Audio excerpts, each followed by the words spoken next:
la Bible déclare, que vous prospériez aussi à tous égards, comme votre santé spirituelle prospère.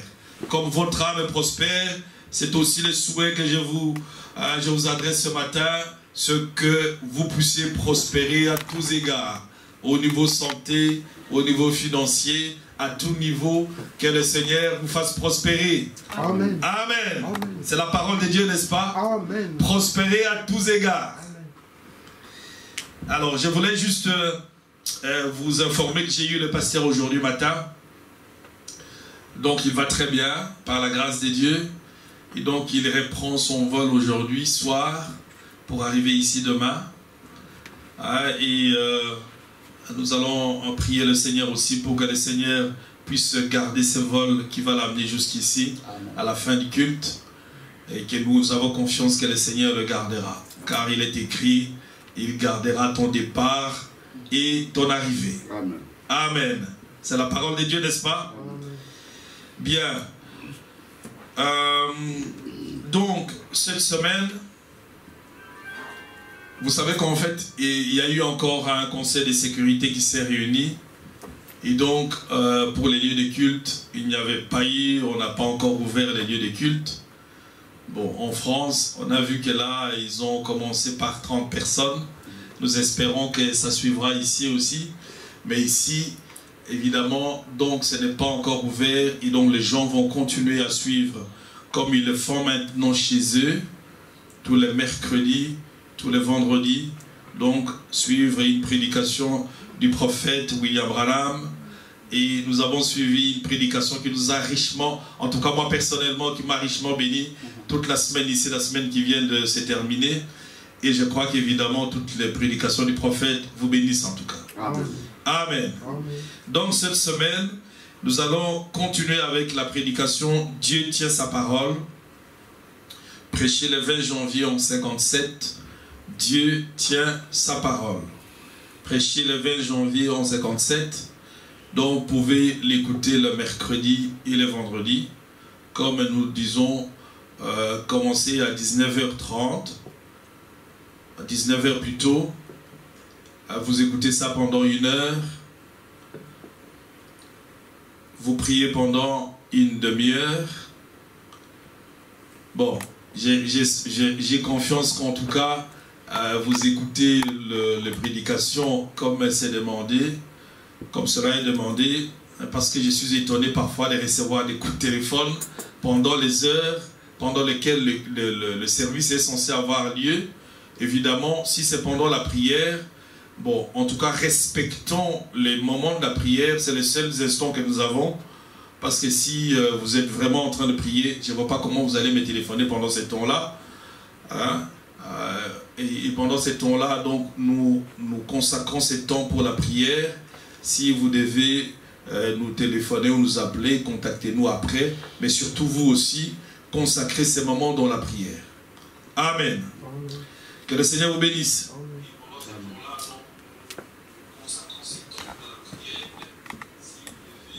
Alors, je n'ai pas d'autres communiqués. J'espère que je n'oublie rien de particulier. Bon, voilà. Donc, j'ai un bien-aimé Thierry Ramiro qui est là au tableau. Et que les bien-aimés puissent s'acquitter de leur devoir. Donc, aujourd'hui, c'est notre frère Goshen qui va nous apporter la parole. J'espère que vous avez apprécié quand frère Goshen a apporté la parole la fois dernière. Amen. Et je crois qu'évidemment, la même onction et la même grâce sera sur lui aujourd'hui pour nous bénir ce matin. Amen. Que le Seigneur bénisse notre frère Goshen. Donc tu peux t'approcher. Jésus a une table où les saints de Dieu sont nourris. Il invite son peuple, lui vient dîner. Amen, amen, amen. Il nourrit avec la main et pourvoit à nos besoins. C'est bon de souper en lui qui a nourri la foule et changea de l'eau en vin. un appel à la famille, viens souper. Mais les disciples étaient venus, obéissent ainsi à Christ.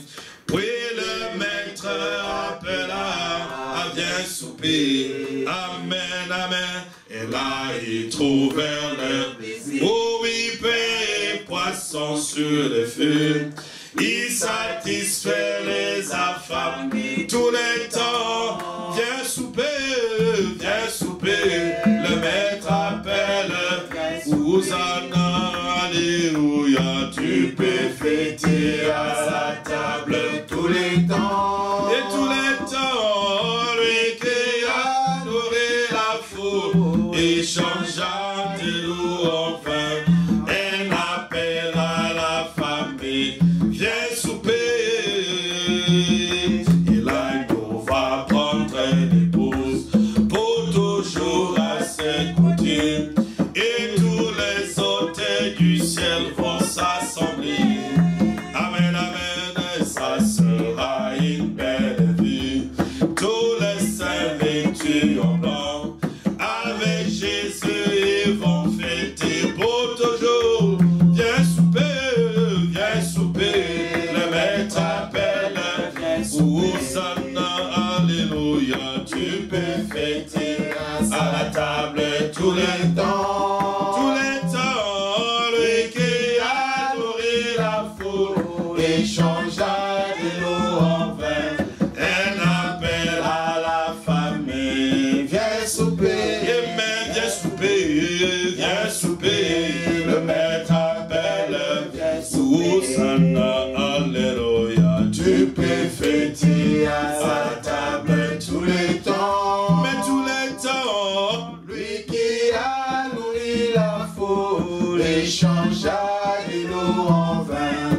Un appel à la famille, viens souper. Que le Seigneur vous bénisse. Amen. Nous sommes encore dans la joie ce matin. Amen. De revenir dans la maison de l'Éternel. Amen. C'est ici que David disait que je suis dans la joie quand on me dit allons dans la maison de l'Éternel. Comme nous le disons, David était sous le sang des agneaux, mais il avait la joie. Amen. À combien plus forte raison, nous qui sommes sous le sang de Jésus-Christ lui-même, nous devons encore avoir plus la joie que David. Amen. Mais si notre joie ne dépasse pas la joie de David, il y a quelque chose qui ne va pas. Que Dieu vous bénisse. Nous profitons, comme nous sommes debout, pour lire la parole. Nous lisons dans Matthieu.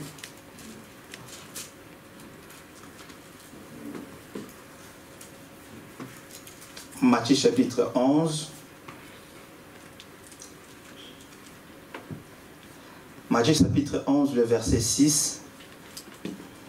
La Bible dit, « Heureux celui pour qui je ne serai pas une occasion de chute. » Nous prenons encore Hébreux 13. Hébreux 13, 8. C'est un chapitre que nous connaissons par cœur. « Jésus-Christ est le même hier, aujourd'hui et éternellement. » Prions le Seigneur. Dieu Tout-Puissant, nous te disons merci, Père, pour ces moments que tu nous accordes encore de nous tenir devant ta sainte présence. Bénissons ton Seigneur, ô Dieu. Nous sommes venus, Père, pour t'écouter, nous parler, Seigneur, ô Dieu, pour que, Père, nos vies puissent s'orienter vers la parole, Seigneur, ô Dieu, afin que, Père, quand tu reviendras prendre ton épouse, que nous puissions faire partie de cela, Seigneur, ô Dieu. Bénis cette église, bénis notre pasteur, bénis tout un chacun de nous, même ceux qui nous suivent, Père, bonhomme de gloire, puisses-tu les bénir, ô Dieu, toute gloire. Au nom de Jésus-Christ, puisses-tu nous écarter du chemin et que toi, tu puisses nous utiliser pour parler à ton peuple. Comme de toutes choses, dans le nom de Jésus-Christ. Amen. Saluons dans le nom de Jésus. Et nous voulons également saluer également notre pasteur aussi, dont le retour est imminent parmi nous. Il n'a pas été parmi nous, mais nous l'attendons. Et ce matin, nous voulons parler d'un sujet sur la béatitude oubliée. La béatitude oubliée, c'est un message que le prophète, le frère Branham, a enseigné. Et nous ne pouvons que répéter, parce que nous sommes que des auxiliaires, qu'il faut que répéter ce que le prophète a déjà parlé. Un auxiliaire, en réalité, il ne fait pas l'action. Nous l'avons tous enseigné et appris à l'école, que l'auxiliaire accompagne simplement le verbe. Donc c'est le verbe qui fait l'action. Et nous, étant des répétiteurs, des auxiliaires de William Branham, nous répétons ce que lui, il a dit. Et nous croyons que ce matin, ça va encore bénir une personne. Si hier, la même prédication a béni une personne, nous croyons que ce matin aussi, ça peut bénir une personne. Donc, directement dans le message, la béatitude oubliée, au paragraphe 9, Frère Branham dit, eh bien, béatitude oubliée de 1961, parce qu'il y en a deux, eh bien, je vais intituler ceci, la béatitude oubliée. Il dit, tous nous connaissons les béatitudes. Dans le livre de Matthieu, chapitre 5, Jésus a enseigné les béatitudes quand il avait rassemblé les gens et était monté sur la montagne, juste avant le début, ou plutôt juste au début de son ministère. Donc ça, c'est le prophète qui est en train de faire rentrer dans le contexte de la prédication, que Jésus, tout au début de son ministère, il avait enseigné sur les béatitudes. Et nous savons tous les béatitudes, même à l'école, on nous a appris qu'il y a 8 béatitudes. Ça, nous le savons. Mais ici, il y a encore une autre béatitude qui n'a pas été citée, dont nous parlons, la béatitude oubliée. Et là, nous retrouvons ça où? Dans Matthieu chapitre 11. Mais là où Jésus commençait à enseigner ses disciples, c'était dans Matthieu chapitre 5. Pour voir un peu ces béatitudes-là, allons dans Matthieu chapitre 5. Et nous allons comprendre les béatitudes et la béatitude qui a été oubliée. Pourquoi cela a été oublié?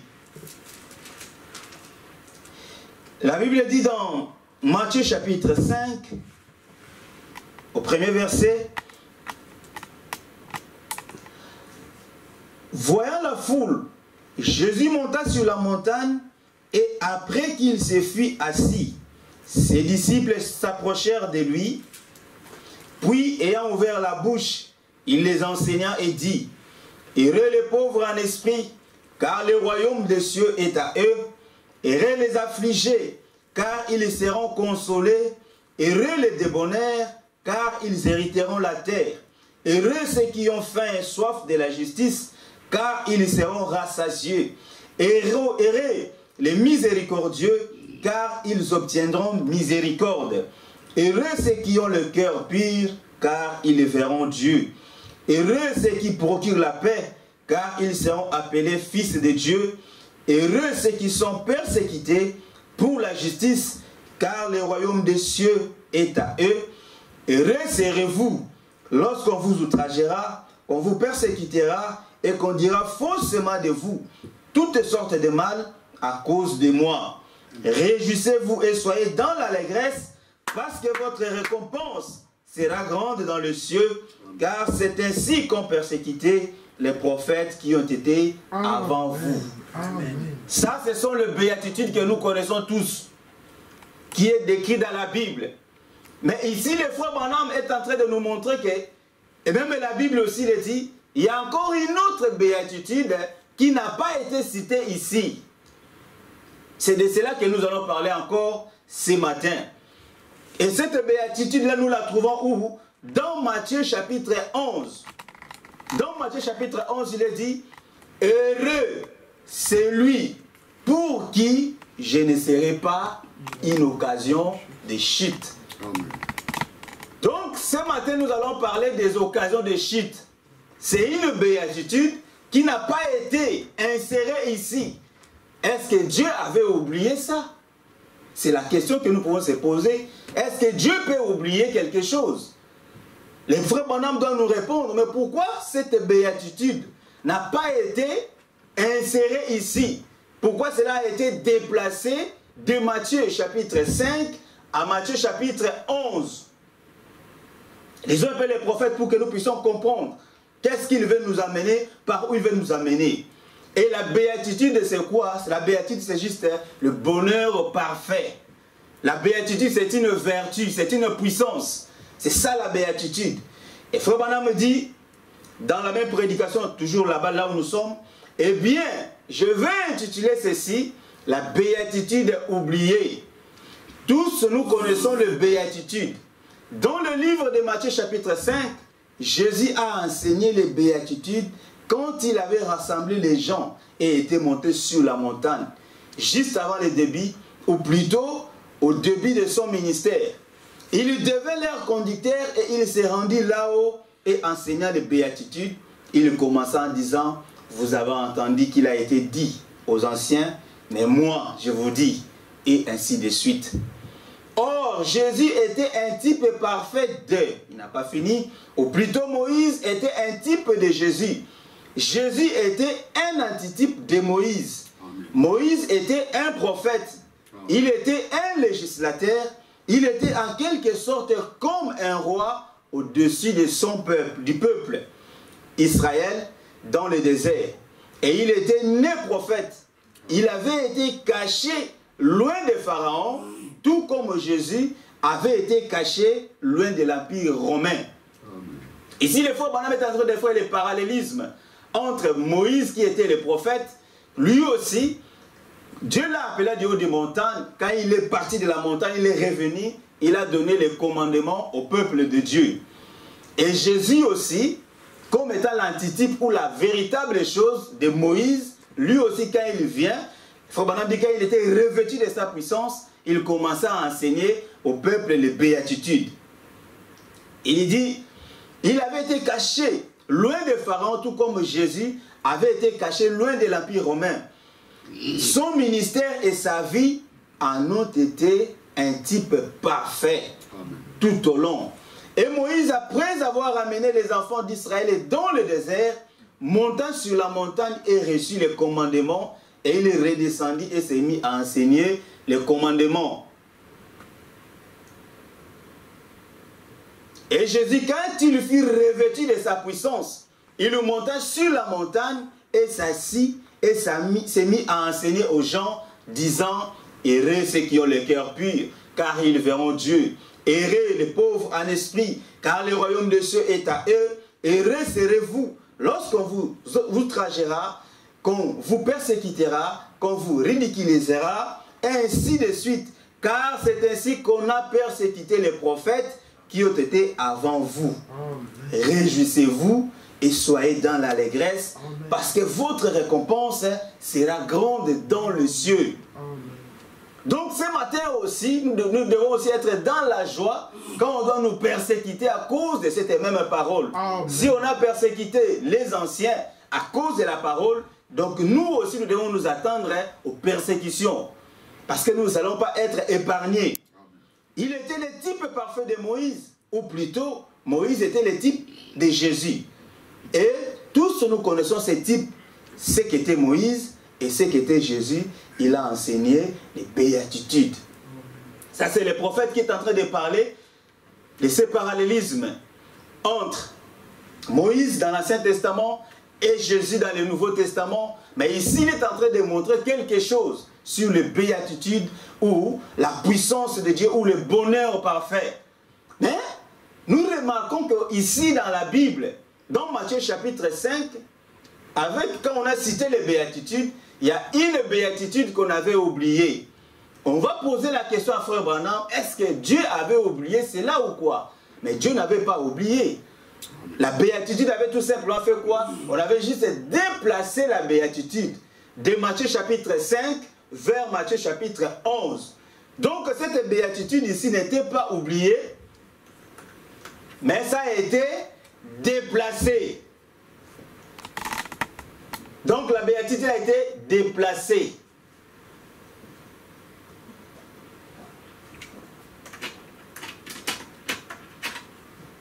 Quand la béatitude fut déplacée, cela a été fait quoi? A été inséré. Vous allez écouter les frères Branham comment il le dit. La béatitude a été cachée.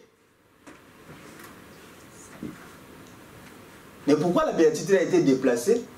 Pourquoi ça devait être inséré dans Matthieu 11? pourquoi cela devait être caché? Écoutez ce que le frère Branham dit. Parce que nous aimerons comprendre, pour que cette béatitude puisse nous faire du bien, nous devons d'abord savoir, parce que chaque mot qu'on utilise dans la Bible a son importance. C'est là, ici, dans la béatitude, oubliez le paragraphe 14. Les frères nous ont projeté. Mais on retrouve cette béatitude plus loin, au chapitre 11, verset 6, là où nous venons de lire. Donc, quand on a parlé de béatitude dans Matthieu 5, cette béatitude ici n'était pas énumérée. La béatitude maintenant a été fait quoi? On l'a déplacée, on avait caché cette béatitude ici. Il dit, on retrouve cette béatitude plus loin au chapitre 11, verset 6.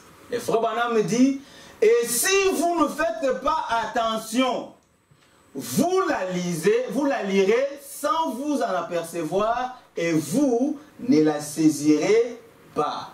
Remarquez dans la Bible, vous allez voir, et le prophète a raison.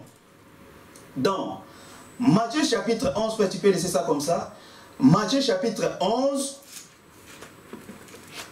parce que nous voulons comprendre. Matthieu chapitre 11, la Bible commence au premier verset. Lorsque Jésus y a achevé de donner ses instructions à ses 12 disciples, il partit de là pour enseigner et prêcher dans les villes du pays. Le verset 2, Jean, ayant entendu parler dans sa prison des œuvres du Christ, lui fit dire par ses disciples, es-tu celui qui doit venir ou devons-nous en attendre un autre? Jésus leur répondit, allez rapporter à Jean ce que vous avez entendu et ce que vous voyez. Les aveugles voient, les boiteux marchent, les lépreux sont purifiés, les sourds entendent, les morts ressuscitent, et la bonne nouvelle est annoncée aux pauvres. Le verset 6, heureux celui pour qui je ne serai pas une occasion d'échec. C'est une béatitude, frère Branham dit, a été quoi? A été insérée. Donc, ça a été déplacé depuis le verset 5, le chapitre 5, jusqu'au chapitre 11 de Matthieu. Mais pourquoi? Il dit que non, mais si vous ne faites pas attention, vous la lirez sans vous en apercevoir. Parce que vous voyez que non, cela a été inséré entre les paragraphes. Il y a quelque chose qu'on parlait en haut, quelque chose qu'on parlait en bas, mais on a inséré ça au milieu. Donc, si vous ne faites pas attention, vous allez lire. C'est pourquoi la Bible, mes frères et sœurs, nous ne pouvons pas lire la Bible comme un journal le soir ou Elima au Congo ou quoi que ce soit. Donc la Bible, c'est la parole de Dieu. Nous devons la lire pour comprendre avec des lunettes du prophète. Amen. Parce que si nous ne lisons pas la Bible avec les lunettes prophétiques, nous allons la lire comme tout le monde la lise.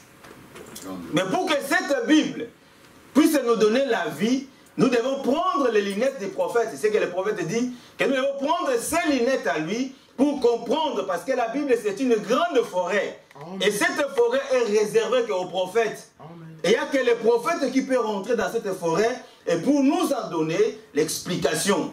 Mais sinon, si c'est moi qui dois lire, je la lirai comme je peux lire le journal. Et sans pour autant comprendre, et je monte ici, je commence à donner des explications que moi je connais. Or, ce n'est même pas ça. Donc ici, c'est le frère Branham qui est en train de nous montrer que non, cette béatitude, cette vertu a été insérée, déplacée depuis Matthieu 5 et insérée ici au Matthieu chapitre 11. Cela a été caché. Parce que nous avons montré même dans la Bible que la gloire de Dieu c'est quoi? C'est de cacher, c'est de pouvoir cacher les choses. Mais pour le roi, c'est de sonder. Donc Dieu lui cache ces choses. Pourquoi il les cache? Parce qu'il veut le révéler maintenant à qui? À ses enfants qui veulent apprendre. Amen. Et nous sommes ces enfants-là qui doivent apprendre les choses de Dieu. Amen. Parce que les choses de Dieu, on ne les apprend pas à l'école. Mais les choses de Dieu, on les apprend où? À genoux, dans la révélation de la parole de Dieu. C'est comme ça que Dieu nous apprend. C'est comme ça qu'il nous apprend à connaître ces choses. Donc nous comprenons maintenant que non, la béatitude ici a été fait quoi? A été cachée. Mais pourquoi cela devait être caché? Parce que Jésus dit ici que non, heureux pour celui qui je ne serai pas une occasion de chute. Mais comment Jésus pouvait être une occasion de chute? Alors il est aussi heureux. Comment il peut être une occasion de chute et en plus être encore heureux? Le frère Branham montre, parce que nous allons parler des occasions de chute, qui est aussi une béatitude qui a été cachée, mais pour que cela ne puisse pas être une occasion de chute pour vous, vous devez être heureux. Mais si vous n'êtes pas heureux par rapport à la parole de Dieu, c'est-à-dire Jésus devient aussi scandale ou une occasion de chute aussi pour vous. Mais la parole de Dieu ne doit pas être une occasion de chute pour nous qui croyons la parole. Pour nous, ça doit être une joie, c'est une révélation que nous découvrons. Donc ici, Frère Branham dit que non, Jésus-Christ s'est préoccupé plus de sa seconde venue que de sa première venue. Parce qu'à sa première venue, lui-même, il était là sur la terre. Mais à sa seconde venue, la Bible nous montre que non, le ciel devait les retenir pendant 3 ans et demi jusqu'au rétablissement de toutes les choses. Donc, Frère Branham dit que Jésus, à sa seconde venue, ne mettra pas ses pieds sur la terre. C'est nous qui allons partir de la terre, les rejoindre là où lui sera. Ce n'est pas lui qui va descendre, mais c'est nous qui va monter pour nous rencontrer là où il a fixé un rendez-vous. C'est ça l'enlèvement en fait. Raison pour laquelle que nous, et comme lui ne va pas venir, mais il a promis que non, le Fils de l'homme doit de nouveau faire quoi? Doit revenir. Donc ça ne sera pas dans ce corps ici, parce que nous parlons des occasions de chute. Mais Jésus, quand il revient à sa seconde venue, il ne doit pas venir avec ses corps, mais il viendra sous quelle forme? Pour que nous qui sommes l'épouse, nous puissions aller les rencontrer. C'est ça la question. Pour que ça ne soit pas des occasions de chute. C'est pourquoi il a dit, heureux pour celui qui, je ne serai pas une occasion de chute. Écoutons maintenant, nous voulons avancer et entrer maintenant dans notre contexte, où les frères Branham parlent maintenant du contexte. Pourquoi il avait utilisé, pourquoi il avait parlé de ça, de la béatitude qu'on a insérée, c'était à cause des gens. Parce que Jean avait posé la question, devrions-nous en attendre un autre ou bien c'est lui? Alors que Jean était le prophète. Jean était le précurseur qui devait préparer la venue de Jésus-Christ. Jean a été amené dans le désert à l'âge de 9 ans. Frère Branham le dit dans ses messages qu'à 9 ans, Jean a été dans le désert. Et il a fait là-bas tout le temps qu'il a fait. Et à 30 ans, il est ressorti. Son ministère n'a duré que 6 mois. Pendant 30 ans, il était juste là pour préparer les jours quand ce grand homme devait rentrer dans la scène et pour les pointer et les présenter au peuple. C'était ça la mission de Jean. Alors maintenant, Jean pose la question. Devrons-nous attendre? C'est lui ou bien devrons-nous attendre un autre? Écoutez les frères Branham, ce qu'il dit.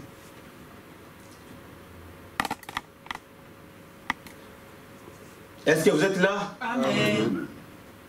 C'est comme un petit enseignement. Donc nous sommes en train de parler sur la béatitude oubliée. Mais là nous comprenons déjà que cette béatitude n'a pas été oubliée. Les frères Branham viennent de nous montrer que cette béatitude n'a pas été oubliée, mais cela a été caché. Donc la béatitude a été cachée et la béatitude a fait quoi? A été déplacée de Matthieu 5 vers Matthieu 11. Et cette béatitude-là nous concerne. Écoutez ce qu'il dit. En parlant maintenant de Jean.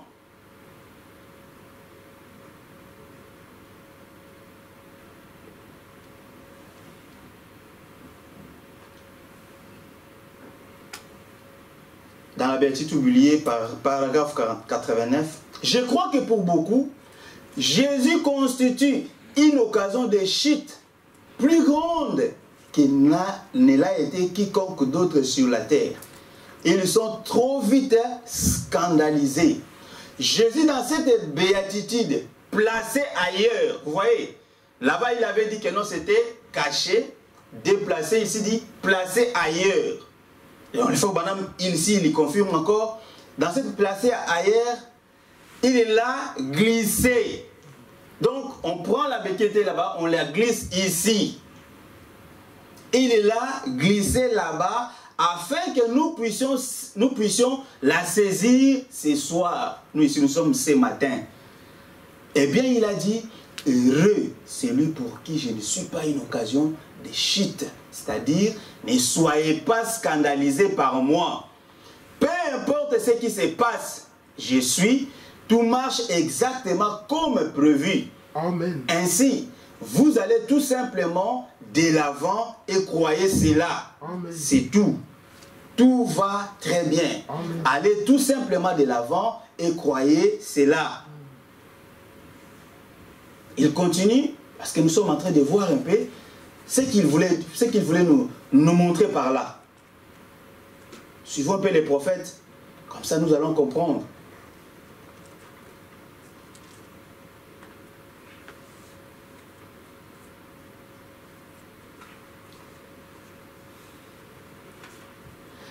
Dans la béatitude oubliée, là nous parlons maintenant des gens qui s'est posé la question, parce que c'est de lui maintenant qu'il parle.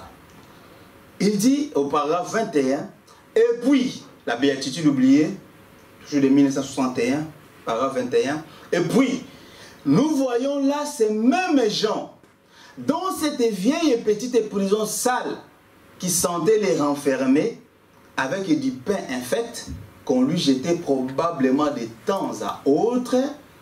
Il avait peut-être maigri, et il ne lui était peut-être pas possible de lire la Bible. Et il était devenu en quelque sorte, il est, comme l'a écrit autrefois un écrivain, son œil d'aigle s'était voilé. J'aime ces commentaires au paragraphe 43, j'aime ces commentaires. Vous voyez, Jean avait fait au sujet de Jésus l'un des plus mauvais commentaires. Il lui a demandé si c'est toi. Vous voyez, mais Jésus connaissait sa condition, comment il avait souffert et s'est trouvé en prison. Et c'est comme Pimbert a dit, son œil d'aigle s'était voilé. Donc ici, Jean dans la prison pose la question, c'est toi ou devons-nous attendre un autre? Frère Branham me dit que non. Jean, qu'est-ce que Jean avait fait? Il a dit que Jean avait fait au sujet de Jésus l'un des plus mauvais commentaires. C'est-à-dire quoi? Il a renié ce que lui-même Jean avait dit. Parce que c'est Jean qui a pointé aux gens que voici l'agneau de Dieu qui ôte le péché du monde. Mais maintenant ici Jean en prison, il se pose maintenant la question, est-ce que c'est toi ou bien devons-nous attendre? Alors qu'il avait déjà pointé. Alors qu'il avait déjà montré au peuple que c'était lui. Et maintenant, Jean est en train de renier son propre témoignage. Mais Frère Branham me dit ici que non, que Jean avait fait l'un des plus mauvais commentaires. Il lui a demandé si c'est toi. Mais Frère Branham me dit, mais Jésus s'est retourné et lui a fait les compliments les plus nobles que personne n'ait jamais pu lui faire. Amen. Amen. Amen. Quand Jean avait fait un mauvais commentaire sur lui, mais Jésus n'avait pas retourné la même chose. Qu'en est-il de toi et de moi? Quand quelqu'un te fait du mal, quand quelqu'un parle mal de toi, quand quelqu'un te dit quelque chose que toi tu n'as pas aimé, est-ce que toi aussi tu as le même comportement que Jésus? À la place, au lieu de dire la meilleure chose pour cette personne, parce que quand nous sommes là, nous n'avons pas que des mauvaises choses. Nous avons aussi des côtés positifs. Amen. Quand on parle maintenant de toi en mal, une personne parle en mal de toi, quelle est ta réaction face à cette personne-là? Peut-être toi aussi tu t'insurges, tu te dis, ah, il saura si quel bois moi je me chauffe. Mais nous on ne savait pas que toi tu as aussi des bois à te chauffer. Nous on savait que toi tu es un frère. Nous on sait que toi tu es une sœur. Mais comment maintenant, parce qu'on a parlé du mal de toi, tu commences à nous montrer maintenant ta vraie couleur? Alors qu'ici, c'est Jésus-Christ, c'est le Dieu Tout-Puissant que nous adorons. On parle de lui, Frère Branham dit que non. Jean avait fait un plus mauvais commentaire sur lui. Mais remarquez la réaction de Jésus. Jésus n'a pas dit la même chose. Jésus n'avait pas dit que non, ah, mais c'est Jean, mais c'est lui-là même. Mais il était là dans le ventre de sa mère, il était même mort, tout ça, mais c'est moi qui lui a donné la vie. Jésus n'avait pas dit ça. Mais nous, qu'est-ce que nous disons aujourd'hui? Si peut-être j'ai donné même une veste à mon frère, quand quelqu'un me parle mal, c'est lui là. Il est venu du village, c'est moi-même qui l'a fait venir ici en Europe. Mais regarde ce qu'il est en train de me faire. Ça, c'est l'homme. Mais ici, Jésus est en train de nous montrer que non, peu importe ce que Jean avait dit. Frère Branham dit que non, Jésus savait la condition des gens. Parce que pourquoi? Jean, il était habitué à être dans le désert, dans l'air libre. Il était là tranquille. Il avait l'inspiration qui lui venait. Mais ici, Jean n'était pas dans sa condition normale. Jean était emprisonné. C'est pourquoi cet écrivain avait dit, son œil d'aigle, c'était voilé. Donc il ne pouvait plus voir très bien la parole de Dieu. C'est pourquoi Frère Branham est en train de montrer ici que non, que Jean, le plus noble des personnes qui n'a jamais lui fait des commandements, il a dit, qu'êtes-vous allé voir? Là maintenant Jésus est en train de parler maintenant de qui? Des gens. Qu'êtes-vous allé voir dans le désert? Un roseau agité à tout vent. Frère Branham dit, pas Jean. Jean n'était pas un roseau agité. Jean savait sa place. Jean connaissait sa position. Frère Branham dit, non, non, non. Il a dit, êtes-vous allé voir un homme sorti du séminaire en smoking avec un col rond? Vous savez, il a dit, ceux qui portent ce genre de vêtements, leur travail c'est quoi? C'est embrasser les bébés. Ceux qui portent des smoking, des robes avec des cols roulés, il dit, ceux qui portent ce genre de vêtements, leur travail c'est quoi? C'est embrasser les bébés. Vous savez, marier les jeunes et ensevelir les morts. Il a dit, ils traînent dans des palais de rois, ils ont des doctorats en théologie, en philosophie, en droit, etc., etc. Vous savez, et tout cela, vous savez. Voyez, ces gens-là, mais qu'êtes-vous allé voir? Un prophète? Il a dit, je vous l'ai dit, et plus qu'un prophète, certainement. Il a dit, si vous pouvez le comprendre, celui dont il est écrit dans Malachie 3, j'envoie mon messager devant ma face pour préparer mon chemin.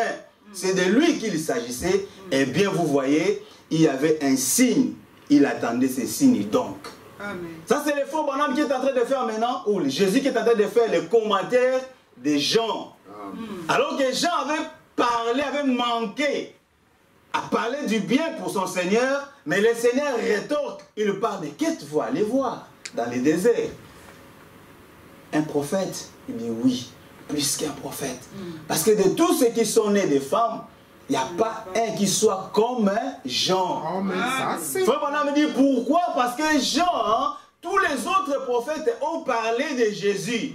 Tous ont parlé. Moïse a parlé de Jésus. Que le Seigneur vous suscitera un autre parmi vous comme moi. Les Ézéchiel ont vu Jésus. Ils ont vu dans la prophétie. Tous les prophètes ont parlé, ont prophétisé. Mais Jean, c'est lui maintenant qui a présenté ce Jésus dont tous ont parlé. Il a pointé maintenant au peuple. Il a dit que voici l'agneau de Dieu qui ôte le péché du monde. C'est pourquoi Jésus dit que non, c'est le plus grand de tous. Ça, c'est vrai. Mais Jésus ne s'était pas arrêté à Jean. Il a dit, mais les plus petits d'entre vous, ça sera les plus grands dans le royaume. Jean était là pour le présenter. C'est pourquoi il a dit que de tous ceux qui sont nés des femmes, Jean les dépasse tous. Donc ici, parce qu'il connaissait la condition des gens, étant en prison, donc son œil d'aigle, parce que l'aigle était habitué de s'envoler, de prendre des envols, des altitudes. Mais là, il ne pouvait pas prendre ces envols-là, il était coincé. Il n'avait plus de liberté. C'est pourquoi son œil d'aigle s'est voilé. Et Frère Branham raconte l'histoire d'un aigle qu'on avait attrapé et qu'on avait mis dans une cage. Et là, dans la cage, Frère Branham dit que c'était assassinatif aux États-Unis. Il y a sa femme qui a prêté les dîners, c'est tout dans ce message ici, qui a prêté les dîners et lui, il a pris sa fille, ils sont partis pour faire un tour dans les parcs au zoo. Alors là-bas, arrivé là-bas, il a entendu un bruit. Et maintenant, quand il est descendu pour aller voir ces bruits-là, c'était quel bruit? Il a vu que c'était un aigle qu'on avait emprisonné dans une cage. Frère Branham a eu pitié de cet aigle. Maintenant, l'aigle qui était dans la cage, quand il voulait maintenant s'envoler, paf, il monte, il se cognait toujours sur les barres de fer qui l'empêchaient de sortir. Et il avait le sang partout sur la tête. Frère Branham avait eu pitié de lui.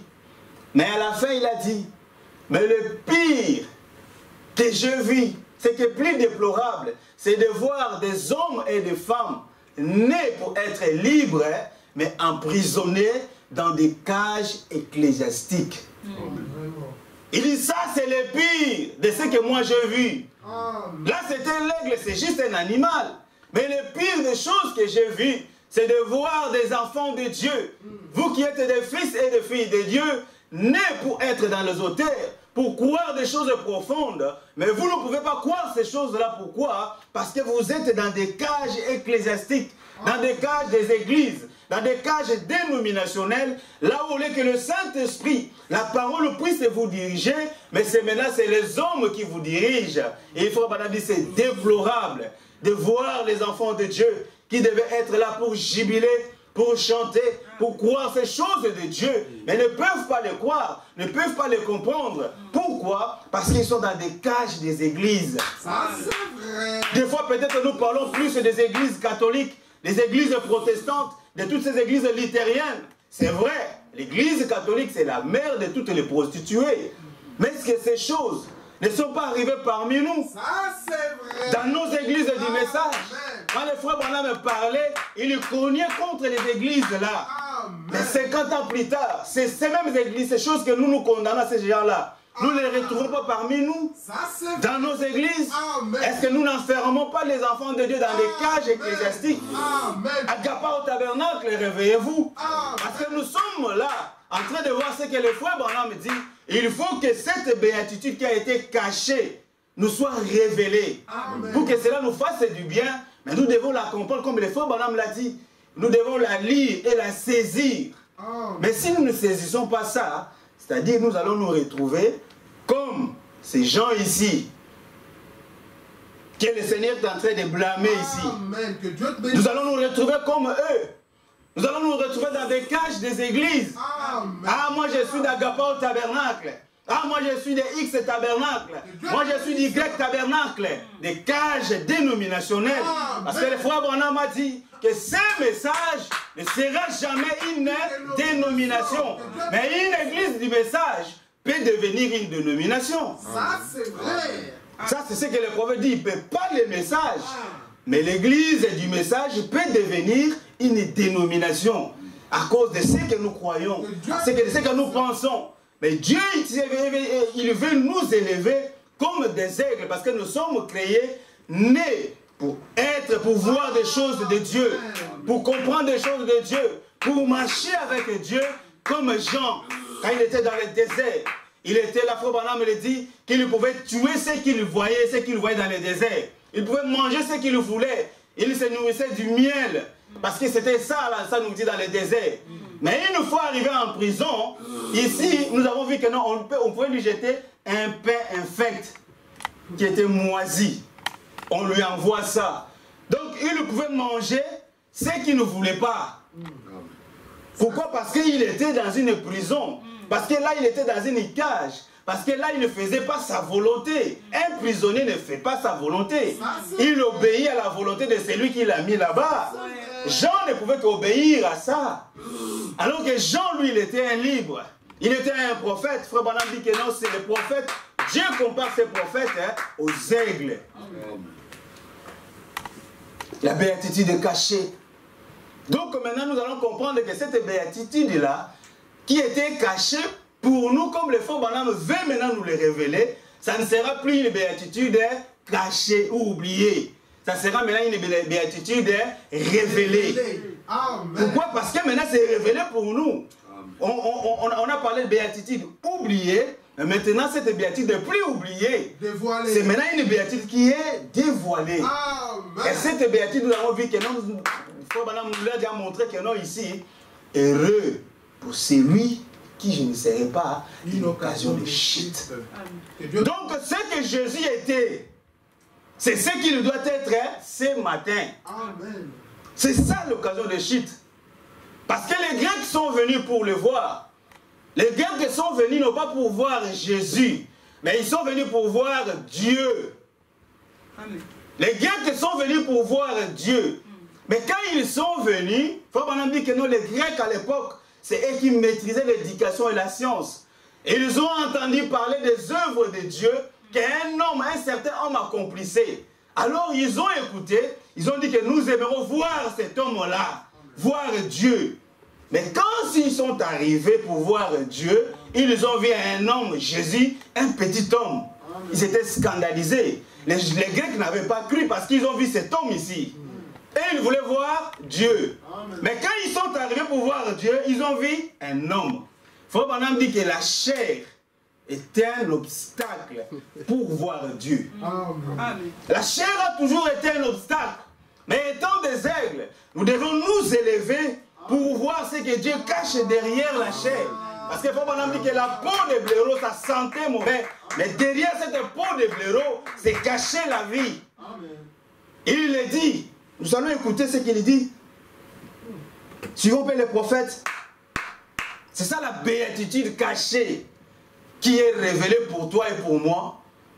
Pour que nous puissions maintenant savoir pourquoi cela a été caché. Allez un peu dans Dieu dévoilé. Paragraphe 98. Tenez, pourquoi ne pouvait-il pas voir Jésus? Il parle de grec. Il était masqué. Dieu était masqué. Les Grecs voulaient un Dieu. Et il était là. Donc les Grecs voulaient voir un Dieu. Il faut madame dire que le Dieu que les Grecs voulaient voir, il était là. Eux voulaient voir un Dieu, mais le Dieu qu'ils voulaient, il était là. Mais ils n'ont pas pu le voir à cause du voile. Amen. Frère Branham me dit, et c'est la même chose aujourd'hui. Ils ne peuvent pas le voir à cause du voile. Ça, c'est vrai. Il est jeté sur leur visage. Ça, c'est Ces Grecs étaient masqués, ou plutôt, Jésus était masqué à ces Grecs. Amen. Amen. Amen. Les Grecs voulaient un Dieu. Et il était là.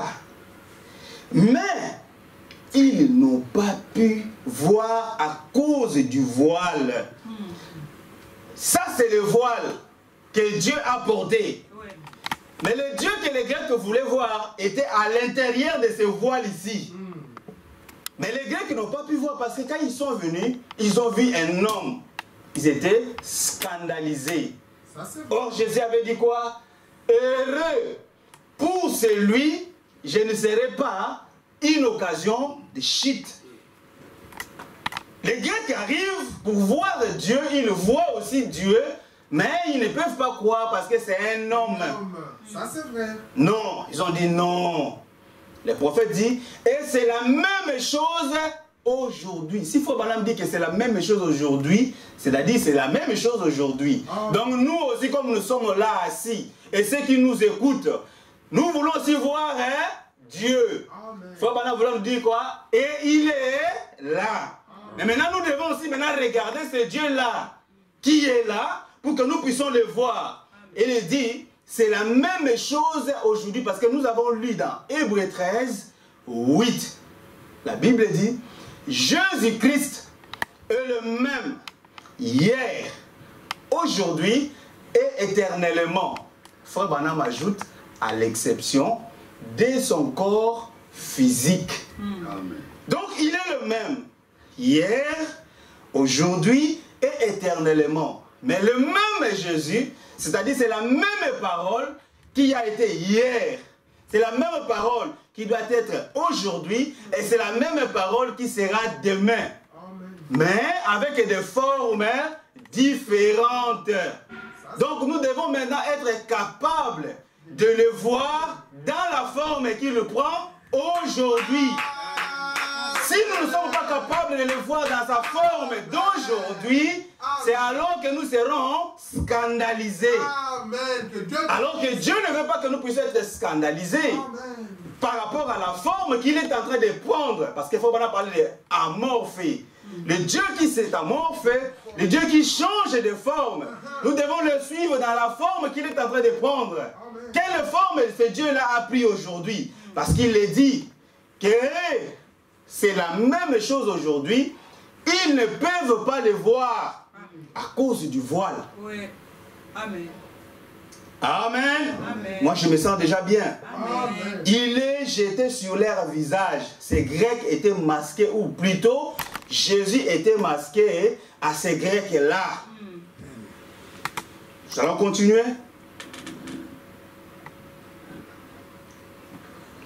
Nous allons maintenant voir maintenant ce qu'il a été hier, et ce qu'il est aujourd'hui, et ce qu'il sera.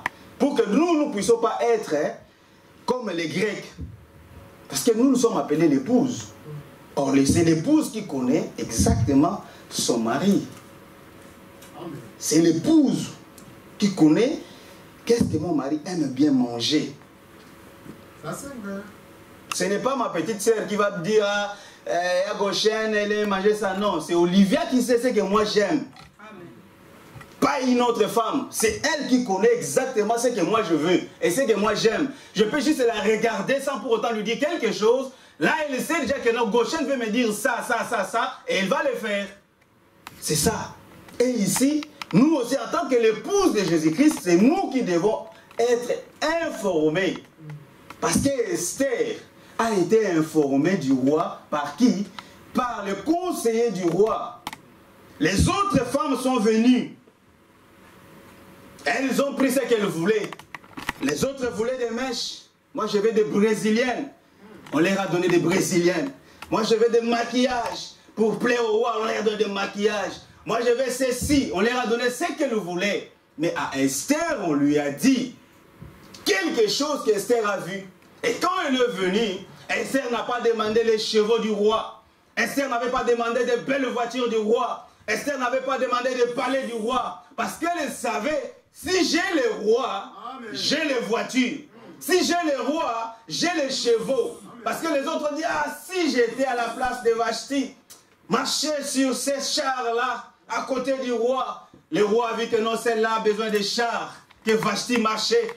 Garde, donnez-la des chars. Mais Esther, quand elle est venue, elle a compris que non, si moi j'ai le roi, j'aurai tout ce que le roi a. Et quand il est passé devant le roi, on lui a posé la même question qu'on posait à toutes les autres jeunes filles.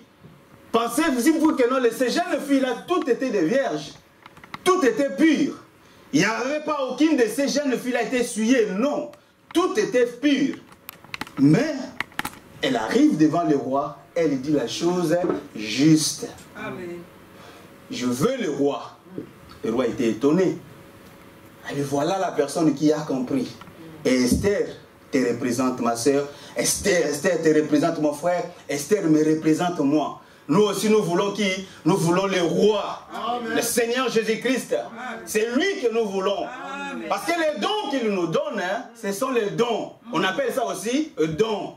Les dons du Saint-Esprit, les dons de parler en langue, les dons de prophétie, les dons de ceci. Les autres sont accaparés des dons. Mais nous, nous voulons les donateurs. Amen. Parce que si nous avons les donateurs, nous avons tout cela, toutes ces choses-là, qui le donnent les dons aux autres. Amen. Nous avons voir et les donateurs et les dons. Nous ne voulons pas simplement les dons. Parce que la Bible dit que les langues cesseront. Mais vous voulez vous accrocher à quelque chose qui va cesser un jour. Non, nous voulons la chose qui va rester. Amen. Les Grecs n'ont pas voulu prendre des choses qui restaient. Ils ont voulu prendre des choses et qu'ils voulaient voir comme ça. C'est pourquoi ils l'ont manqué. Amen. Mais ce matin, avec cette béatitude oubliée, je ne veux pas que frère, tu puisses manquer. Je ne veux pas que ma soeur, tu puisses manquer cette chose essentielle qui est la béatitude cachée. Cela a été caché pour que toi, ce matin, tu puisses la voir. Quand le frère en est en train de parler, tu dis merci Seigneur, c'est ce que je veux. C'est cela qui va faire de toi la joie. Ce n'est pas le travail, ce n'est pas les richesses, ce n'est pas les biens matériels. Mais cette béatitude qui a été cachée, mais révélée pour toi ce matin, c'est ça qui fera de toi un homme stable, une femme stable, avec des foyers stables, un mariage stable. Pourquoi? Parce que vous avez compris la vision. Amen, amen. Continuons pour voir un peu ce qu'il est, la forme qu'il est en train de prendre pour que nous ne puissions pas être achoppés. Écoutez, Frère Branham dit, dans la voie à laquelle Dieu a pourvu pour aujourd'hui. D'ici février 1964, paragraphe 15, il dit ceci. Or, certaines églises disent, nous ne croyons pas ceci, et nous croyons cela. C'est pas, on n'a pas dit certains bars, hein? Non. Certaines églises. Or, l'église, ce sont des appelés hors d'eux. Mais comment vous pouvez prendre une chose et laisser une autre chose? Alors que si toi tu es une église, tu dois prendre toute la parole. C'est ça que le frère Branham est en train de nous montrer ici. Il dit, nous ne croyons pas ceci, et nous croyons cela. Dieu ne jugera jamais le monde par une église. Amen.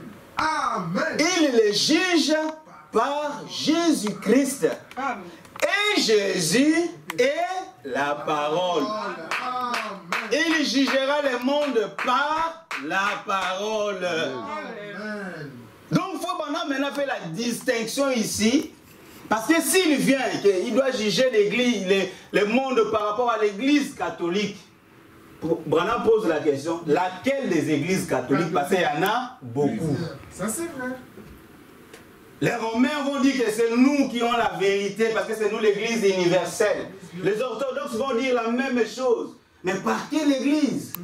S'ils disent que par l'église protestante, mais laquelle? Ça c'est vrai. S'ils disent que c'est par rapport à l'église, des églises du message, mais laquelle? Parce que ici aussi nous avons beaucoup d'églises du message, beaucoup de tendances dans le message, de ceux qui disent qu'il est déjà venu. Maintenant, si Dieu va juger le monde par rapport à ceux qui disent qu'il est déjà venu, mais les autres vont rester. Mais s'il juge par rapport à ceux qui disent que non, nous l'attendons. Mais ceux qui disent que non, il est déjà venu, mais ils vont rester. Mais ceux qui disent que non, la plénitude de la divinité était en William Branham. Mais ceux qui ne le croient pas comme ça, mais ils vont rester. Mais ceux qui parlent de mariage et de divorce, de polygamie, parce qu'ils trouvent ça toujours dans le message. Ils ont ça dans les brochures, ne pensez pas qu'ils trouvent ça ailleurs. Non. La polygamie, c'est dedans ici. Ils peuvent se défendre avec ça. Dans la Bible, dans le message, il y a ça. Mais s'il vient pour juger les gens par rapport à ça, à ces courants-là, mais les autres vont rester. C'est pourquoi William Branham dit, Jésus est la parole. Amen. Il jugera le monde par la parole. Amen. Ça c'est vrai. Paragraphe 16, la même prédication. Et si ceci est la révélation de Jésus-Christ pour tous les âges, Amen. Ceci là c'est quoi? C'est la parole. Amen. Si la parole est la révélation de Jésus-Christ pour tous les âges, et pour cet âge ici, il a révélé dans cette Bible ce qu'il ferait dans cet âge-ci. Enfin, nous sommes en train de parler des occasions de chute, de la béatitude cachée. Frère Branham me dit, il a révélé dans cette Bible ce qu'il ferait dans cet âge-ci. Quel est cet âge ici? C'est dans l'âge dans lequel nous sommes. Amen. Donc dans cette Bible, il est écrit ce qu'il va faire aujourd'hui. Amen. Et quand nous voyons cela se faire, quand nous le voyons faire ce qu'il a promis de faire, pas une naissance virginale. Amen. Ça, c'était il y a 2000 ans. Amen. Donc Jésus a promis de faire des choses ici dans cet âge. Frère Branham me dit pas une naissance virginale, parce que la naissance virginale c'est ici. Oui. Ça, c'est à cela 2000 ans. C'est-à-dire c'est déjà passé ça. C'est ce qu'il faut nous montrer, qu'il va faire quelque chose. Il a promis quelque chose de faire aujourd'hui. Mais quand il va faire cela aujourd'hui, serons-nous scandalisés ou pas? C'est la question qu'il faut de dire. Il est la parole. Il dit, quand nous le voyons faire ce qu'il a promis de faire, pas une naissance virginale, ça, c'était il y a 2000 ans.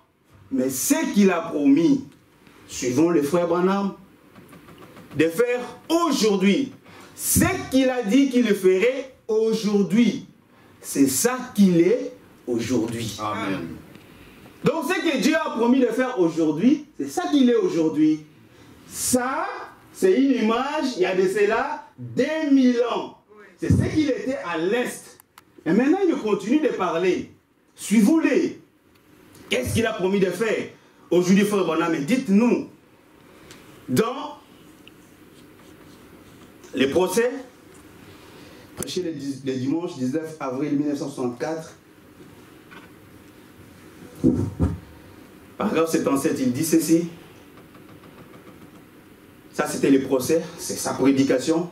Il dit, ministère public aveugle, ne voyez-vous pas cela? Ces paroles sont vraies. Il ne s'agit pas de cicatrices, de clous, ni de marques et d'épines. Donc ici, il faut pas mettre en train de répéter ce qu'il avait déjà dit, que ça, c'était il y a 2000 ans. Et ce qu'il est en train de dire aussi ici, qu'il ne s'agit pas de quoi? Des cicatrices, de clous, ni de marques et d'épines. C'est-à-dire que non, naissance, il est né, après, il ne s'était pas arrêté à la naissance. Il a continué le voyage jusqu'à la croix, parce que là maintenant nous sommes à la croix. À la croix maintenant, c'est là qu'on l'a pendu, à la croix, on l'a cloué sur le bois du calvaire. Il dit, il faut dire maintenant, ça c'est déjà aussi passé de l'histoire. Il dit qu'il ne s'agit pas de ça. Parce que nous voulons voir Jésus la parole.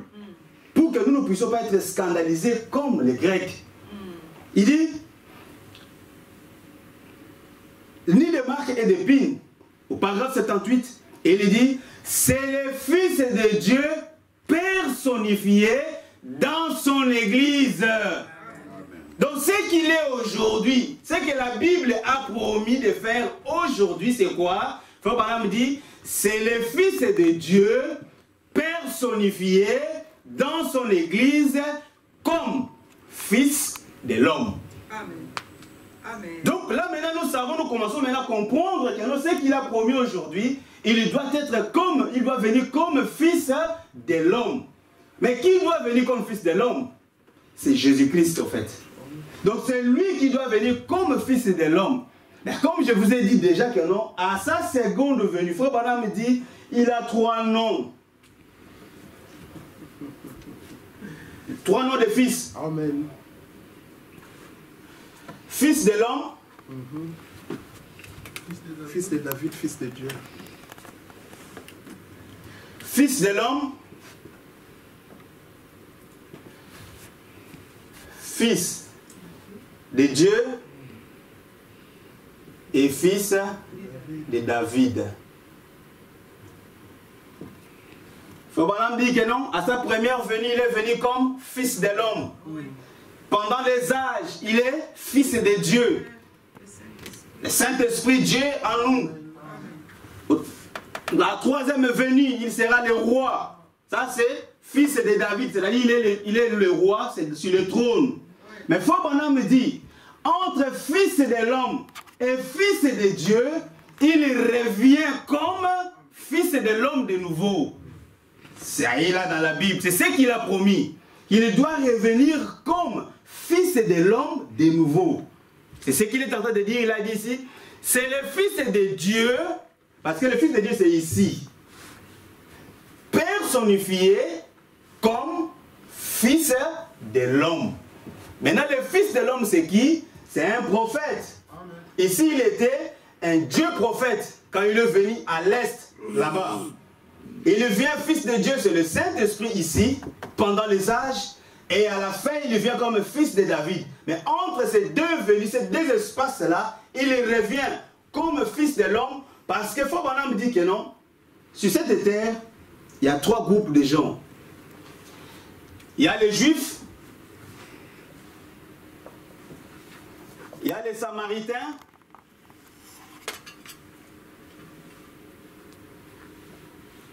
et il y a les gentils, ou les nations. Quand il est venu ici comme fils de l'homme, à sa première venue là-bas, il a fait quelque chose, la parole qu'il a fait, il a fait aux qui? Aux Juifs et aux Samaritains. Mais il restait ce groupe ici, les gentils ou les nations, ici, il n'a rien fait ici pour ces gens ici. Comme étant juste, il devait faire la même chose qu'il a fait ici, ici, et il doit le faire aussi. C'est ce qu'il faut entendre dire que non. Ce qu'il a promis pour aujourd'hui, c'est ce qu'il doit faire. C'est ce qu'il est. Comme il est la parole, il doit faire la même parole ici, la même parole là-bas, et la même parole ici avec nous les gentils ou les nations. Et quel est le signe qu'il a fait ici? C'était le signe de fils de l'homme. C'était quoi? Le discernement. Amen. Vous allez le voir ici, c'est ce qu'il a fait. Je n'invente rien, tout ça est là. Vous êtes des lecteurs de la parole, vous le savez. Si je dis quelque chose qui n'est pas la parole, venez me voir. Le discernement. Il a fait le discernement avec les Juifs, avec Nathanaël, vous le savez. Il a fait le discernement avec les Samaritains, avec la femme samaritaine au puits. Tout ça, tous ces gens ici, ils ont reconnu. Et il lui restait maintenant de faire la même chose. Ce qu'il a fait avec les Juifs, avec les Samaritains, et le faire encore ici. Mais ici, c'est ici où il y a le problème maintenant. Parce qu'ici, il devait revenir comme fils de l'homme. Mais maintenant, quand il revient comme fils de l'homme, ici avec les gentils, il ne vient pas avec ses corps ici. Ça c'est le corps de la naissance virginale. Ce corps-là, c'est ce corps-là qui a été cloué à la croix pour nos péchés. Mais ici maintenant, frère Branham dit qu'il vient faire la même chose. Mais quand il vient faire la même chose avec nous les gentils, il fait maintenant la chose qu'il a fait, le discernement, et il le fait aussi ici. Mais ici, il a fait avec qui? Ce qu'il a fait ici, c'est ça maintenant qui est l'occasion maintenant des chutes. Parce qu'ici aussi, les Grecs, quand ils sont venus pour voir Dieu, ils ont vu un homme. Ils étaient scandalisés, ils étaient achoppés. Ils n'ont pas pu faire Branham, nous l'avons lu, vous avez vu. Et Frère Branham a dit que non. Et il va faire la même chose aujourd'hui. Le discernement, il a fait aussi ici, étant fils de l'homme ici. Parce que comme Jésus, la Bible devait le retenir là-bas au ciel jusqu'au rétablissement de toutes choses. Et quand il a fait ça aussi, c'est ici maintenant que cette écriture maintenant va prendre position pour dire que non. Frère Branham dit, c'est le Fils de Dieu personnifié dans son Église comme fils de l'homme. C'est là, il donne des précisions, doit accomplir Malachie 4 et les autres passages des Écritures. Frère Branham dit, j'attire l'attention de la cour, j'attire l'attention de Laodicée, j'attire l'attention d'Agrappa au tabernacle. Regardez cela très bien, fils de l'homme, comme Dieu le Père, Dieu le Fils, Dieu le Saint-Esprit, c'est le même Dieu. Trois attributs différents du même Dieu. Amen. Maintenant, ceci c'est le fils de David. Le fils de l'homme s'est révélé donc comme un prophète. Fils de David, le roi, nous l'avons expliqué. Et maintenant, le fils de Dieu, dans l'âge de l'Église, Dieu n'est pas un homme. Dieu est esprit. Amen. Et le fils de l'esprit, c'est le Saint-Esprit qui révèle l'âge de l'Église. Mais il est promis ici, dans le dernier jour, le Fils de l'homme se révélera. C'est ça qui est promis pour nous. Amen. Le Fils de l'homme qui s'est révélé avec les Juifs, qui s'est révélé avec les Samaritains, va se révéler avec les gentils ici. C'est ce que les frères Branham me disent. Mais comment il le fait? C'est le Fils de Dieu personnifié dans son Église. Comme Fils de l'homme. Prenons ça un peu, voir les termes. Parce que frère Branham nous avait dit que non, il faut étudier les mots. Quand il dit un mot, Dieu ne dit pas des mots comme ça, il dit non. Quand il dit un mot, c'est-à-dire le mot doit être à sa place et vous devez le mettre dans sa place avec son contexte. Amen. Il dit, prenez même vos dictionnaires, j'ai cherché le mot personnifié. Voilà. Donc, personnifié, comme le frère Jean-Bernard dit, c'est jouer les rôles. C'est-à-dire, vous qui jouez les rôles, ce n'est pas vous la personne. Amen. Vous jouez les rôles d'une autre personne, amen, mais dans votre peau à vous. C'est comme dans une pièce de théâtre. Exact. Vous jouez que non, je suis, pourquoi je suis un phaseur? Donc, toi, tu n'es pas un phaseur. Il y a un phaseur quelque part. Mais maintenant, tu joues son rôle, c'est lui qui est phaseur, mais toi, tu n'es pas phaseur. Tu es un acteur en train de jouer le rôle de. Amen. Ici, on nous dit que non. Personnifier, c'est rassembler dans sa personne tous les traits caractéristiques. Donc, tout ce qui caractérise cette personne dont vous êtes en train de jouer son rôle, ça se trouve maintenant chez vous. Comme Shakespeare, dont Foubanam est en train de parler. Donc, lui jouait des rôles. Foubanam dit que non, en Angleterre, quand Shakespeare jouait, comme Shakespeare ne croyait pas aux sorciers, mais il jouait quand même ces rôles-là. Malgré qu'il ne croyait pas à ça, mais il jouait ses rôles. Pourquoi? Parce qu'il était devenu un acteur en train de jouer. Et ils ont donné ici. Est-ce que vous êtes là? Amen, amen. Donc nous continuons doucement, après nous allons finir et je vais vous laisser. Donc, il a dit que non, personnifier, c'est ce que les frères a dit, jouer les rôles. Et ici maintenant il est en train de jouer. Et on a donné les synonymes de personnifier. Personnifier, ça veut dire quoi? Ça veut dire incarner. C'est ça. Incarner, apprenez. Toujours les rôles. En fait, c'est la même chose. Et maintenant ici, ces rôles ici, de personnifier, il y a quelqu'un qui les fait. Foubanam l'a déjà dit ici. Il dit que absolument. C'est Malachie 4 qui doit faire quoi? Qui doit révéler. C'est Jésus ici, c'est Malachie 4 qui les révèle. Amen. Donc c'est ça maintenant, quand nous devons maintenant coïncider ces deux choses-là, que ce qu'il a fait à l'Est, il doit aussi le faire où? À l'Ouest. Mais à l'Ouest, le Fils de l'homme ne le fait pas avec le même corps ici à l'Est. À l'Est, c'est avec le corps de Jésus-Christ, mais à l'Ouest, il le fait avec le corps de William Branham. Parce qu'il dit que je lui ai prêté mon corps. Amen. Il a prêté son corps à qui? À Dieu. Amen. Pas à Jésus, mais à Dieu, parce que Jésus était aussi le voile. Ici, William Branham prête son corps pour accomplir la promesse du Fils de l'homme. Et quand il fait ça, là, je vais aussi attirer l'attention. Parce que c'est ici où il y a le problème. Quand il accomplit ça, on ne doit pas adorer ce corps ici. William Branham dit que le seul corps adorable, c'est ce corps de Jésus-Christ. Dieu a pris ce corps ici, il a mis ça sur le trône pour intercéder. Ici, il a juste joué les rôles. Mais on ne peut pas adorer parce qu'il y a des adorateurs de William Branham. Nous ne croyons pas à l'adoration d'un homme. Nous adorons qui? Nous adorons Jésus-Christ. Mais Jésus-Christ, écoutez ce que Frère Branham dit. Est-ce que vous êtes là? Merci Seigneur. Je vais arriver à la fin. Écoutez ce qu'il dit. Ce que Frère Branham dit dans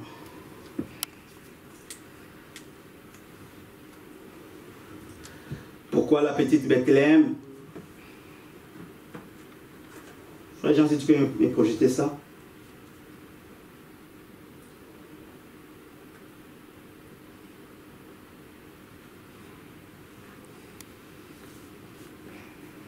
Pourquoi la petite Bethléem, le samedi 14-12-1963, paragraphe 127. Frère Branham dit, je n'adore pas un juif. Nous savons tous que non, Jésus, il est venu de là, non? Mais William Branham dit que moi, Branham, je n'adore pas un juif. J'adore Dieu quand j'adore Jésus-Christ. Je n'adore pas une fiction ou une certaine chose historique. J'adore Jésus-Christ, la présence de Jésus-Christ maintenant même. C'est-à-dire sa parole qui est manifestée dans cet âge. Amen. Ça, c'est ce que les Frères Branham nous montrent. Donc ici, là, les occasions de chute, c'est quand nous voyons un homme tourner le dos à la salle et vous dire ce que vous êtes, c'est-à-dire qu'il est en train d'accomplir le signe du Messie, le discernement des pensées. Il vous dit, mais nous n'adorons pas cet homme-là qui est en train de tourner le dos, mais nous sommes en train de voir les mêmes dons qui étaient là, c'est le même don qui est revenu. Dans l'histoire de l'humanité, il n'y a eu que deux personnes. Il n'y a que deux, et il n'y aura que deux là. Depuis que le monde est monde, il y a eu que ces deux ici, à leur naissance. Quand il naissait, il y a eu les trois étoiles qui se sont croisées. Et Frère Branham dit que quand Jésus naissait sur la terre, c'est pour montrer dans la prédication de la petite Bethléem qu'un grand don était où? Sur la terre. Et quand William Branham naissait aussi, la même chose qui s'est fait à l'est, c'est la même chose qui s'est fait à l'ouest. Les mêmes étoiles se sont rencontrées. Et là aussi, il y a eu un don sur la terre à ce moment-là. C'était cet homme que nous sommes en train de voir ici. Mais lui, l'homme n'est pas Dieu, mais c'est le don qui est Dieu. C'est ça qui est devenu aujourd'hui une occasion de chute, une béatitude, une vertu. Mais nous ne voulons pas s'achoper à cause de ça, mais parce que nous savons la parole et nous devons mettre la parole à sa place. C'est ça ce que nous sommes. C'est de répéter, parce qu'on nous a simplement demandé de répéter ce que disent les bandes et les brochures. Mais c'est à vous de tirer les conclusions. Amen. Nous répétons. Quand un prédicateur monte du haut de la chair, il fait que répéter. Tu dois être comme Jean, en train de répéter. Des hommes dits rudes, il faut madame dire que non. Un prédicateur qui doit monter du haut de la chair doit avoir des convictions authentiques et réelles. Amen.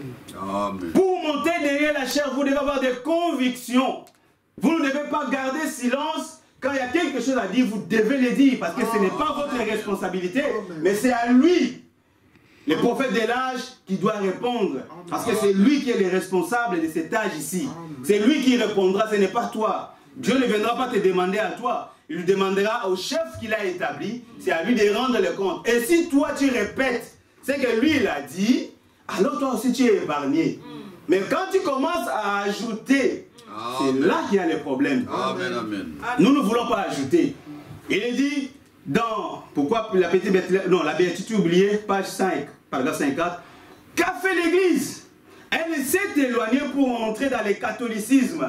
Elle a organisé une église, puis Luther sorti, puis la justification pour la sémence, ensuite Wesley est sorti de Luther avec la sanctification, après est venue la Pentecôte, et ils se sont organisés, et cela s'est perpétué ainsi avec leur système. Au lieu de croire à la chose que Dieu est en train de faire, à la manifestation de Dieu pour aujourd'hui, et ils sont quoi? Ils se sont éloignés. Ils se sont éloignés de la chose. La chose qui est venue pour leur bien, les églises se sont éloignées. Ils ont mis la parole hors. Ils ont mis la parole dehors. Ils ne veulent rien avoir avec la parole, mais ils veulent simplement avec leur système. C'est ce qu'on dit. C'est avec leur système dénominationnel, leur organisation. Ils enferment maintenant les enfants de Dieu dans ces systèmes-là organisés. Au lieu de la parole, c'est maintenant le système. L'Église a dit, si la Bible a dit, non, nous on ne croit pas ça. Ça c'est vrai, ça c'est vrai. La parole de Dieu dit que le baptême, c'est au nom du Seigneur Jésus-Christ. Mais comme l'Église ne croit pas à ça, ils disent que non, nous ne croyons pas à ça. Nous, le baptême, c'est au nom du Père, du Fils et du Saint-Esprit. C'est Jésus lui-même qui l'a dit. Est-ce que vous ne lisez pas? Oui, Jésus a dit à qui? Aux disciples qui étaient là. Il leur a dit, ne partez pas encore, attendez. Oui. Quand ils ont entendu, et quand le Saint-Esprit est venu, le Saint-Esprit leur avait dit les noms pour qui Jésus avait dit, parce que Dieu avait caché, c'était une béatitude au fait, il avait caché ces noms-là. Comme c'était une béatitude, cela devait être révélé à ses disciples qui étaient là. Et quand la révélation est venue, ils ont compris que le nom que Jésus, le Maître, nous avait dit, ce n'était pas au nom du Père, du Fils et du Saint-Esprit, mais c'était le nom de Jésus. Amen. Et ils ont baptisé au nom de Jésus. Mais les systèmes des églises ne veulent pas croire à ça. Ils se sont dit non, nous disons non à ça. Amen. Mais nous n'allons pas dire non. Nous, quand c'est la parole dit comme ça, nous aussi nous disons ça, la même chose. Nous répétons ce que la parole de Dieu dit. Elle dit, et maintenant, au paragraphe 105, la béatitude, et maintenant, nous arrivons au dernier jour. Qu'est-ce? Mais au temps du soir, avant que les corps de Sarah et d'Abraham ne soient changés pour recevoir le fils promis. Amen. Le fils promis pour Abraham et Sarah était Isaac. Il est venu. Il s'est assis avec eux. Qui est venu? C'est Elohim qui est venu. Amen. Et il est venu. Et ici, Frère Branham est en train de faire le parallélisme entre ce temps-là d'Abraham et l'autre temps. Parce qu'il y parle, qu'est-ce? Mais au temps du soir, avant que le corps de Sarah et d'Abraham ne soit changé pour recevoir le fils promis, il est venu, il s'est assis avec eux. Il a parlé avec eux et a accompli un signe devant eux. Et Jésus, il faut madame dire, et Jésus s'est référé. Nous ne sommes pas dans le passé. Amen. Ne regardez pas en arrière à ce que Luther a dit, à ce que Wesley a dit. Regardez à ce que Jésus a dit. Amen. Jésus s'est référé à qui? Au temps de là-bas avec Abraham. C'est ce qu'il dit. Il faut madame dire que non, le diable, qu'est-ce qu'il fait aujourd'hui? Le diable peut vous faire montrer des choses au passé. Ce que Dieu a fait avec Moïse. Dieu a accompli de grandes choses là-bas avec Moïse. Il a traversé le Jourdain. Ils ont traversé la mer Rouge. Il y a eu des fléaux en Égypte. Là, le diable peut vous montrer tout ça. Le diable peut vous montrer des choses à venir. Oh, il y aura un grand millénium. Il y aura un enlèvement. Il y aura toutes ces choses, de merveilleuses choses que Dieu va faire là-bas. Mais le diable est en train de vous cacher ce qu'il est en train de faire maintenant même. Les choses d'aujourd'hui, le diable veut les repousser là-bas. Là-bas, il les repousse pour que vous ne puissiez pas voir. Pourquoi vous ne pouvez pas voir? Car si vous voyez ces choses-là, c'est ça votre vie. Alors vous serez heureux, parce que Jésus a dit heureux. Êtes-vous heureux ce matin? C'est ce que Jésus veut, que vous soyez heureux. Mais le diable veut vous cacher cette joie. Il veut que vous puissiez vraiment penser, ah, j'ai acheté une maison, mais comment je dois faire pour payer la maison? Je n'ai pas de travail. Le diable va mettre des soucis de la vie pour que vous puissiez être toujours là. Mais Dieu ne veut pas que vous puissiez être là, dans ces soucis des maisons que vous achetez, dans ces soucis des enfants que nous avons, dans ces soucis de toutes ces choses. Il veut que nous puissions être heureux. Heureux serez-vous. C'est ça la béatitude, oubliez. C'est ça que le diable ne veut pas que nous puissions savoir. Mais quand nous avons la révélation de la chose, alléluia, nous sommes heureux. Et nous sommes ce peuple qui peut se tenir. À ce moment, nous allons dire, nous serons la tête et non la queue. Pourquoi? Parce que nous avons compris notre place. Nous avons compris notre place. Notre place, c'est des enfants de Dieu. C'est ceux qui dominent. Parce que Dieu nous a donné l'autorité de dominer. Mais pourquoi nous ne dominons pas? Parce que nous avons laissé notre oreille à écouter le diable. Mais ce matin, les frères Branham nous dit d'être heureux. Ce qu'il a fait avec Abraham, il le fait maintenant. C'est ce qu'il est en train de faire maintenant qui nous intéresse. Ce qu'il fera demain, dans le millénium, nous le serons. Ce qu'il a fait avec Moïse dans le passé, nous étions là aussi. Parce que nous sommes en lui. Ce qu'il a fait avec Moïse, nous étions là. Et pourquoi nous allons nous contenter de ce qu'il a fait? De ce qu'il fera. Alors qu'il est en train de faire, mais nous ne voulons pas voir. La preuve que nous serons là et que nous étions là quand nous croyons ce qu'il fait maintenant. Ce qu'il fait maintenant, c'est ça qui nous intéresse. Si nous pouvons croire, parce que si nous sommes là en train de croire ces choses, c'est-à-dire que si nous étions aussi à l'époque de Noé, nous serions aussi dans l'arche. Nous serions aussi dans l'arche. Si nous étions à l'époque de Lot, nous allons sortir aussi de Sodome. Amen. Mais si nous ne pouvons pas croire ces choses qui se font maintenant, même si nous étions à l'époque de Noé, on n'allait même pas non plus aussi rentrer. Ça, c'est vrai. On serait comme les Grecs dont le frère Branham a dit, ils ont vu Dieu qui était là, mais ils n'ont pas reconnu le temps de leur visitation. Mais ce matin, laissez-moi vous dire que vous êtes un peuple heureux, parce que la béatitude que Dieu a cachée, il le révèle maintenant pour vous, pour que vous puissiez être heureux. Parce que votre joie en dépend. Que le Seigneur vous bénisse. Alléluia. Amen. Amen. Alléluia.